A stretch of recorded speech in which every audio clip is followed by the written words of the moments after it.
Repatriation back in the news, 37 Signals, home to Hay, and a couple project management companies as well. What's going on? I mean, is this the end? This the end of the public cloud, Dan? Look, this is a little, like I said, we started and finished with a little bit more ephemeral topics, but sometimes these are actually the funnest conversations. So if we take the last 5 minutes of the pod today, talk about this. You and I have been hybrid cloud and / multi-cloud advocates for a long time.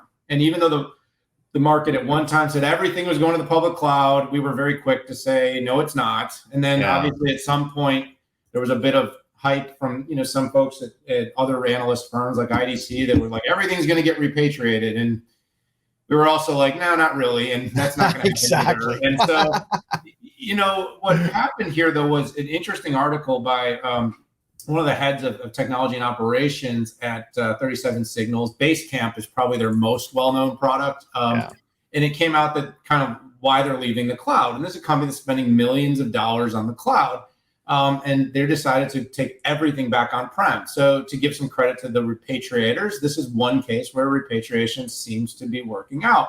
But what was really interesting about this was their coming out about leaving the cloud led the company to actually posting a full breakdown of their spend in cloud and how their spend had grown, what part of, and it was all in AWS, where they're spending money in the cloud. And I mean, this was like, they spent this much on RDS, this much on OpenSearch, this much on EKS. And it was probably the most specificity that I'd ever seen in terms of how a cloud company. Now, this kind of think back to the A16Z post from last year that talked a little bit about born on cloud companies. This is a great example. And this was a very specific example. And so they're trying to take like a $5+ million spend down to 3.2. And they believe they're going to be able to do this by moving out of the public cloud entirely. I immediately saw this and I said, is this an aberration or is this a beginning of a more meaningful and longer term trend? I think aberration. Yeah. Oh my gosh. One of those days. It's that. I'm telling you, it's more that than the other. I do think it's very interesting as we're starting to see the rise of these sort of on-prem cloud services, companies that are offering an expanded portfolio of data, relational, AI, ML, that can be all done on-prem, could lead companies to slowing their migration to the cloud. But having said that, there are still a lot of benefits to public cloud. This also brings up kind of a really interesting points about companies like AWS, Azure, Google Cloud, and Oracle that have all spent a lot of time and money to do more hybrid services, meaning they're making hybrid cloud a bigger part of their portfolio. Let's be clear. This isn't for no reason. They understand that there is a requirement to make sure that some workloads, some data, minimizing certain egress, the edge and IoT, and all the sensor data that's going to come off is going to create huge costs to keep data moving, and that not every workload is appropriate for the public cloud. Having said that, I believe in the end, whoa, what'd you do, dude? In the end, you go up at the wrong. Put it on the wrong screen.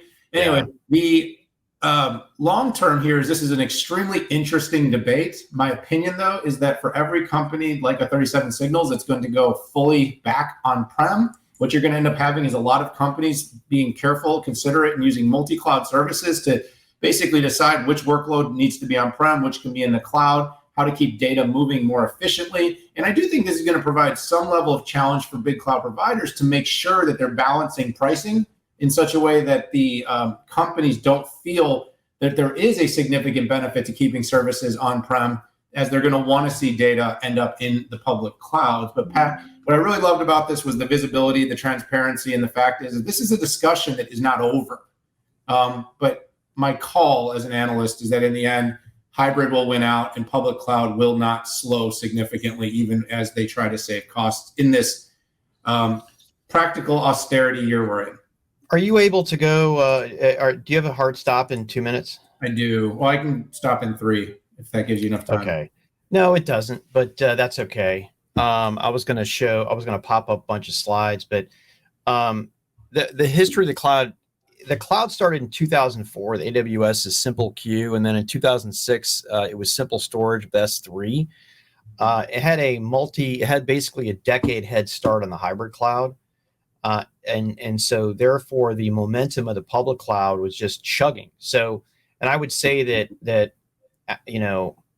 bulletproof hybrid solutions have maybe been available for the last 2 or 3 years, but they're very fragmented. There's not a stack that does everything you need today to work across multiple clouds and have a data mesh, an app mesh, security, and networking mesh. Those are being put together.